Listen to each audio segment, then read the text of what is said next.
Ever feel like something's holding you back? Like there's this whole other level of, I don't know, being that you're striving for. You mean like you're caught between wanting to indulge in like immediate gratification and yearning for something, I don't know, more lasting? Yes, exactly. And often it feels like it's those very human desires, the ones we think we should be running from that are kind of tripping us up. Oh, absolutely. That push and pull is something that's fascinated philosophers and spiritual seekers for centuries. This idea that to evolve, we need to move beyond our base desires, it's a common thread. Yeah. And it's interesting because one listener specifically wanted to unpack this whole idea in the context of sexual desire.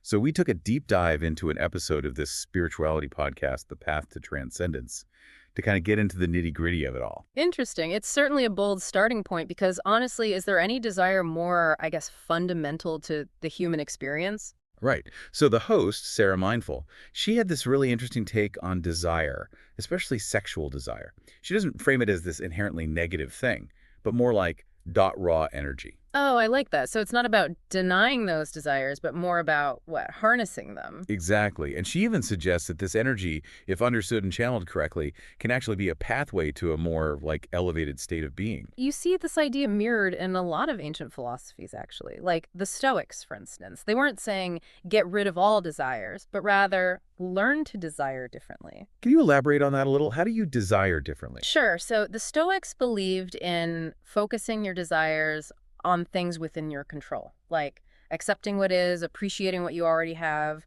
and focusing on your own actions and reactions, that kind of thing. That actually makes a lot of sense. I think a lot of our struggle with desire comes from clinging to things that are out of our control or constantly chasing after the next thing instead of just, being in the moment. Precisely. And the podcast, it stresses this point. It talks a lot about mindfulness and meditation as a way to transform your relationship with desire. And I can see how that would help, right? It's about observing those urges without judgment, not necessarily acting on them. Yes, it's about creating that space between the feeling and the reaction. Instead of being ruled by those impulsive desires, you're learning to, like, hit the pause button. Which, let's be honest, is easier said than done. Yeah. But one thing that I did find really interesting was this concept of redirecting that sexual energy specifically. They even mentioned tantric Buddhism. Have you ever? Oh, absolutely. And it's often misunderstood, I think. It's not just about, crazy sex. It's about recognizing the power of that energy and consciously channeling it towards spiritual growth and enlightenment. So instead of letting that energy kind of run wild, you're basically choosing where it goes. I like that. Yeah. It seems like a lot of this comes down to making conscious choices about where we're directing our energy and attention. And a big part of that is understanding what's driving those desires in the first place.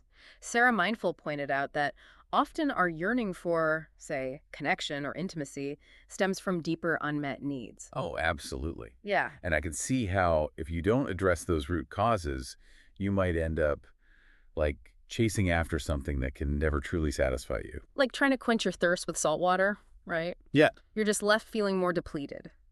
The podcast also suggests finding a sense of purpose, maybe through meaningful work or through being of service to others, as a way to kind of naturally shift away from some of those more self-centered desires. It's funny you mention that because I find when I'm really engaged in a project or something that truly excites me, those cravings for instant gratification, they do kind of fade into the background. It's like all your energy is being channeled into something that feels truly fulfilling, and that's sustainable. It's interesting because it's not about becoming, some kind of passionless robot. The podcast actually emphasizes cultivating a broader sense of love and connection. It almost sounds like what you hear about universal love. Can you? Exactly.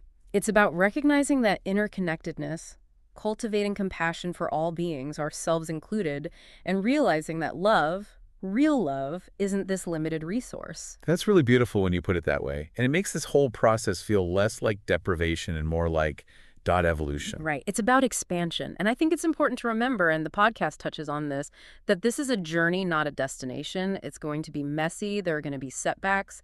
It's about self-compassion. Because honestly, who hasn't caved and ordered that extra large pizza at midnight? We're all human. It's about approaching the journey and ourselves with kindness. And like Jiddu Krishnamurti said, it is only when the mind is free from the old that it meets everything anew, and in that there is joy. It's such a great quote. It's like by letting go, even when it's scary, we're actually opening ourselves up to a whole new way of experiencing the world, one that's potentially way more fulfilling. And more joyful, too. It's not about denying ourselves, but rather about finding a path to deeper, more sustainable happiness. I love that. So as you go about your day, think about what desires might be holding you back. What would it look like to take that raw energy, that yearning, and turn it into fuel for a more meaningful life?